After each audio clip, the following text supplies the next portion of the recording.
প্রশ্ন ১, ভারতের প্রথম সংবাদপত্র কোনটি ছিল?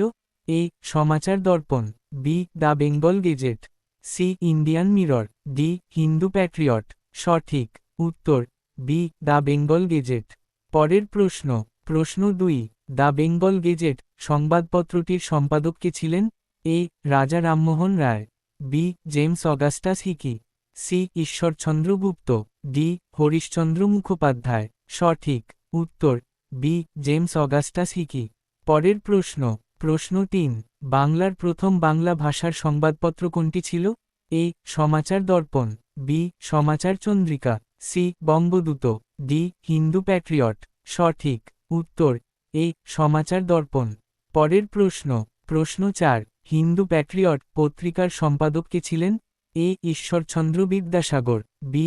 হরিশচন্দ্র মুখোপাধ্যায়, সি. দীনবন্ধু মিত্র, ডি. মদনমোহন মালব্য। সঠিক উত্তর বি. হরিশচন্দ্র মুখোপাধ্যায়। পরের প্রশ্ন, প্রশ্ন ৫, ভারতের প্রথম সরকারি সংবাদপত্র কোনটি ছিল? A. The Bengal Gazette, B. Kolkata Gazette, C. Samachar Darpan, D. The Mirror of Bengal. সঠিক উত্তর বি. কলকাতা গেজেট।